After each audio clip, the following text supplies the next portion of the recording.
क्रांतिकारी नमो बुद्धाय जय भीम। साथियों, आप देख रहे हैं न्यूज़ BSP 85 न्यूज़ चैनल। मैं हूं SK नीरज। आज हम आए हैं डॉक्टर अंबेडकर भवन, रानी झांसी रोड।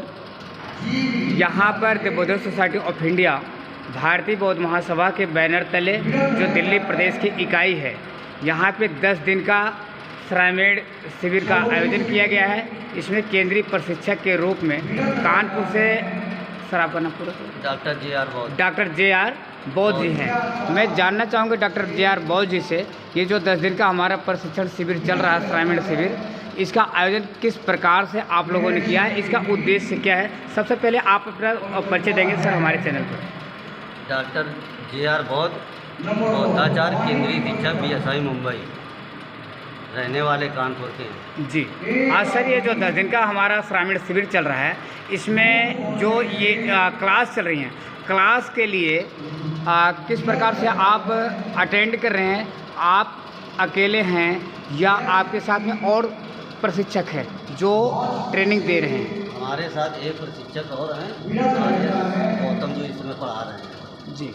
और इसका उद्देश्य ये है कि जो हमारी समाज बाबा साहब बुद्ध भगवान के विचारों के बारे में नहीं जानते कि बाबा साहब क्या है, बोधिसत्व क्या है, समय संबुद्ध क्या है, बौद्ध क्या है, गौतम क्या है, जो कुछ भी नहीं जानते हैं, वो एक चीवर दे करके हम अपने यहाँ 10 दिन बैठा करके उनको पढ़ाते हैं। और बाबा साहब के बुद्ध भगवान के विचारों को घर घर फैलाने के लिए, बौद्ध धर्म का प्रचार प्रसार करने के लिए ये 10 दिन की प्रशिक्षण चलाते हैं।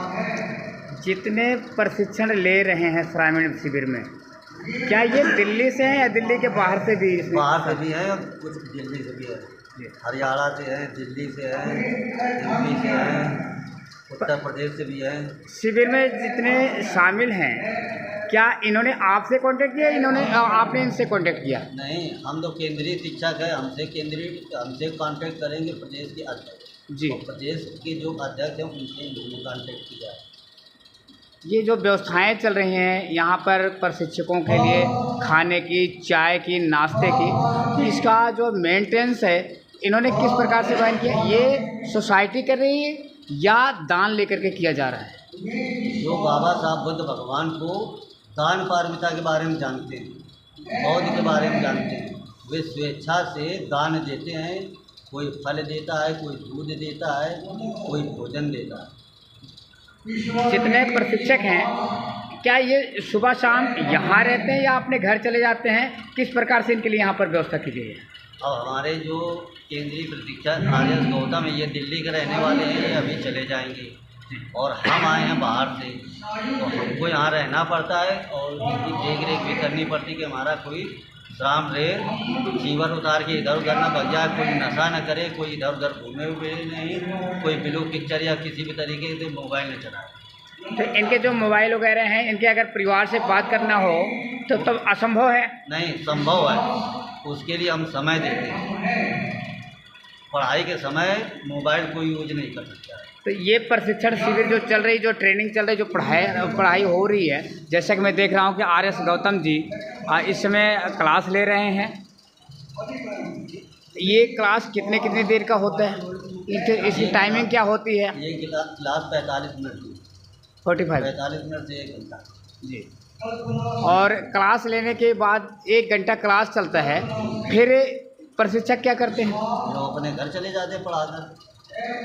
सिर्फ 1 क्लास अटेंड होगा बस? नहीं, 2 क्लास इनकी हैं, 2 क्लास हमारी हैं। और जो प्रशिक्षण शिविर में शामिल हैं, जिन्हें आपने चीवर पहनाया हुआ है 10 दिन के लिए, इनके लिए कैसी क्या व्यवस्थाएं हैं? ये क्या करते हैं? व्यवस्था है, अब आप ध्यान से सुबह 4 बजे जगाते हैं सबको। 4 बजे से 5 बजे तक लेट्रिन, कुल्ला, मंजन, दाढ़ी, मूंछ और नहाना धोना सब कर लेते हैं। 5 बजे बैठते हैं मेडिटेशन में, जिसको विपश्यना कहते हैं जी। 5:30 बजे तक विपश्यना कराते हैं। 15-20 मिनट PT कराते हैं, एक्सरसाइज जो रामदेव ने हम लोगों को चुरा लिया है। हम लोग PT नहीं कराते हैं क्योंकि भगवान बुद्ध के समय से विपश्यना चली आ रही है और रामदेव ने चुरा करके रामदेव चला जी। योगा अरे वो PT है, वो अपना हिंदी में योगा कहने लगे, ठीक है। इसके बाद 15 मिनट का रेस्ट देते हैं, फिर 6 बजे से लेकर के 7 बजे तक 1 घंटा 15 शुद्ध पाठ का पठन होता है पाली भाषा में, और 8 बजे के बाद 7 बजे के बाद नाश्ता आता है। दानदाता लोग अपनी स्वेच्छा से नाश्ता देते हैं, नाश्ता करते हैं। नाश्ता करने के बाद 8 बजे से 10 बजे तक हम क्लास लेते हैं। 8 बजे से 10 बजे तक क्लास लेने के बाद सब लोग हाथ पैर फिर धोते हैं, चीवर पहनते हैं, सवार करते हैं, और फिर हम लोग चारका के लिए निकल जाते हैं। चारका के लिए जैसे ये चारका क्या होता है? चारका चरक बिखुए चारका भोजन इतना भोजन सूखा है। भगवान बुद्ध भी चारका करते थे, और चारका उधर चढ़ करके 5 घर या 7 घर मांगते थे, और जो भोजन में मिल जाता था वही भोजन करते थे। अगर वो भोजन में कोई जहर दे दे, मिट्टी दे दे, चावल दे दे, मीट दे दे, जो मिलेगा भोजन में वही खा करके अपना वापस आता। पौधों के लिए तो मीट तो वर्जित है। ये तो कहीं भी वर्जित नहीं लिखा है, मीट वर्जित नहीं है। अब आपको बता दें, एक शब्द आता है अचौर्य। अचौर्य माने होता है विकार, निर्विकार। अचौर का मतलब होता है कि आपका पात्र, भगवान बुद्ध ने देखा वो पात्र लिए, उस पात्र में दाल डाल दिया, उसी में चावल डाल दिया, उसी में खीर डाल दिया, किसी ने बर्फी दिया तो बर्फी भी उसी में डाल देंगे और वही वो खाएंगे। उसमें कोई स्वाद नहीं होता। जिस प्रकार से आपने बताया, किसी ने दाल दे दिया, किसी ने सब्जी दे दिया, किसी ने चावल दे दिया, किसी ने रोटी डाल दिया, फिर उसका स्वाद तो खत्म हो जाता होगा। स्वाद उसी को तो कहते हैं कि स्वाद नहीं होता है। तो फिर वो खाते कैसे होंगे बिना स्वाद के? सब खा ले।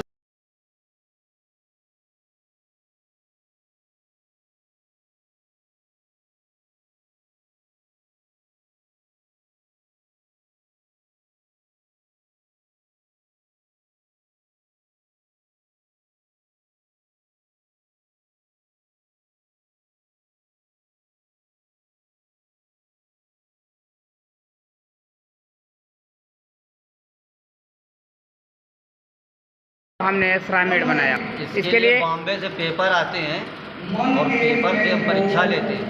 परीक्षा करने के बाद उनकी कापियों को हम जांचते हैं। जांचने के बाद जो पास होता है उसको बौद्ध बना देते, बौद्धाचार बना देते। फिर उनके कार्य क्या होंगे? हैं?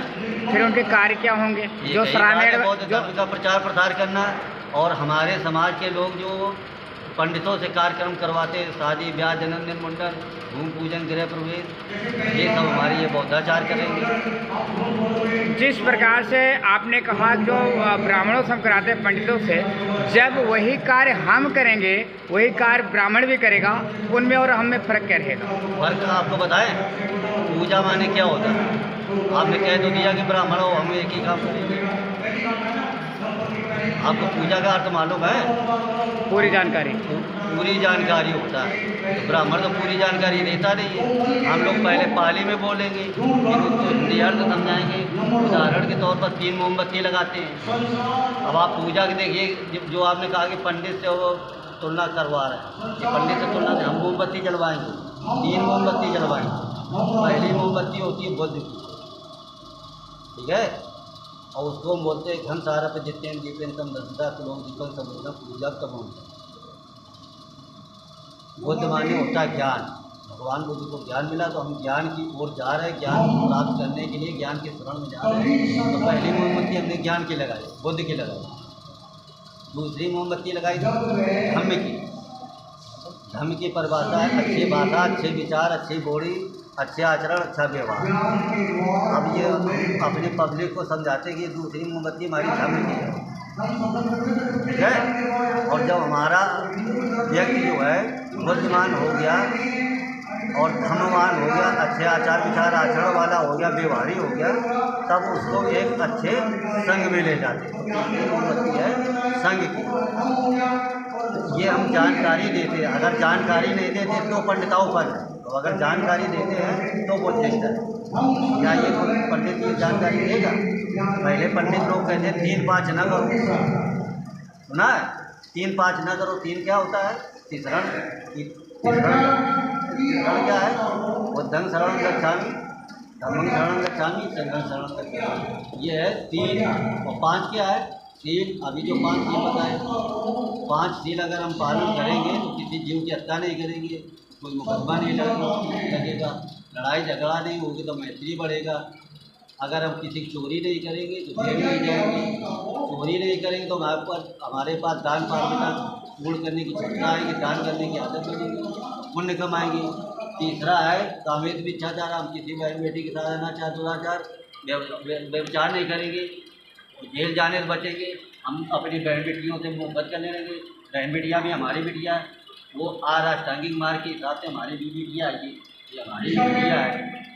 अगर हम कामेत मिथ्याचार को पालन नहीं करेंगे तो ये हमारी बेटियाँ नहीं, मिलकर गलत निगाह होगी। इसी तरीके से सब आता है, झूठ बोलेंगे, गाली गलौज करेंगे, उल्टा सीधा बोलेंगे तो मार खाएंगे।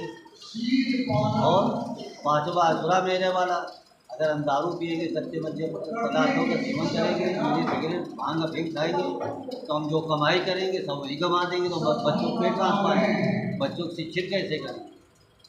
तो ये जानकारी हमारे यहाँ पूजा में मिल रहा है। लेकिन सर मैं आपसे एक बात पूछना चाहती हूँ, जो हमारे 22 प्रतिज्ञा में लिखा हुआ है, जो बाबा साहब 22 प्रतिज्ञा लिखे हैं, हम मांस मदिरा का सेवन नहीं करेंगे, तो उसमें तो ये भी सब लिखा हुआ है जैसे हम मांस और मदिरा का सेवन नहीं करेंगे। तो फिर हमने तो ये वर्जित करने की मांस पंचशील में सुरा मेरे समाज में माने ये ले रही हैं। देखिए 2 मिनट रुक जाइए, अभी बात कर रहे हैं। अभी हमने आपको एक अचौर शब्द बताया, मांस उस शब्द उस कंडीशन पर हम यूज़ कर सकते। मान लीजिए हम आपके घर में आए, हमें तो नहीं मालूम कि दाल बनी कि रोटी बनी कि आलू सब्जी बनी, क्या बना है। आपने हमको जो भोजन में दे दिया उसको खा लिया, तो हमने जीव की तो हत्या नहीं की। अगर आपने हत्या किया तो पाप आपको लगेगा। हमारे लिए तो जो हमने पहले कहा कि भोजन में भिक्षाटन में चारिका में जो भगवान बुद्ध को मिल जाता तो वही खाते थे। बाबा साहब की पत्नी घोड़े से रोटी उठा लाती थी, उनको सुखाती थी, घोड़ा तो आप जानती होंगी, तो क्या वो घोड़ की रोटी अच्छी होती थी खाने में? फिर उनको सुखाती थी, कूटती थी, पछोड़ती थी, फिर उनके लड्डू बना के बाबा साहब को विदेश भेजती थी। ठीक है कि नहीं? इसलिए अचौर में हमको जो मिलता वो खाते हैं। आज से कुछ साल पहले हम लोगों को गेहूं की रोटी नहीं बनी थी, अब तो गेहूं की रोटी हम लोग खूब खा रहे हैं। हमारे ससुर को बैठे हुए हैं, उनके टाइम की बात है, मतलब ये हाँ उनके टाइम की बात है, वो अपने टाइम की बात बताते हैं कि जब हम लोग पहले बड़े घर में जाते थे तो बैल का वो करते थे, जो गेहूँ डालते थे, जो गेहूँ की दौराही होती थी, तो जब वो गेहूँ को खाता था ना बैल, और जब वो लाइटिंग करता था ना तो उसको धो के फिर उसको हम लोग मतलब तो साफ अब करके आप खाते बता, वही अभी हमने अचौर शब्द के बारे में बताया, निर्विकार के बारे में बताया कि हमारे सामने वो पोजीशन थी। जैसे अभी आप थाईलैंड चले जाएं, थाईलैंड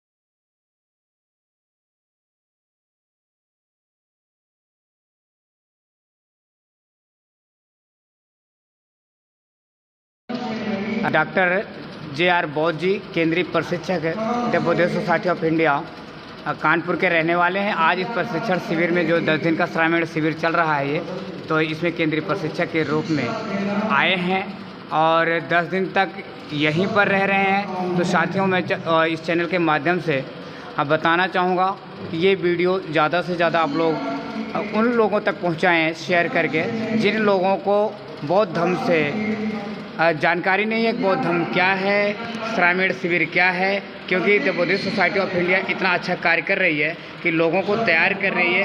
हमारे बीच में बौद्ध भिक्षुओं की कमी है, श्रामीण की कमी है, और इस पुनीत कार्य के लिए मैं पूरी टीम को बहुत बहुत बधाई देता हूँ, साधुवाद करता हूँ अपने चैनल के माध्यम से। सभी को क्रांतिकारी नमो बुद्धाय। जय भीम, जय भारत, जय संविधान।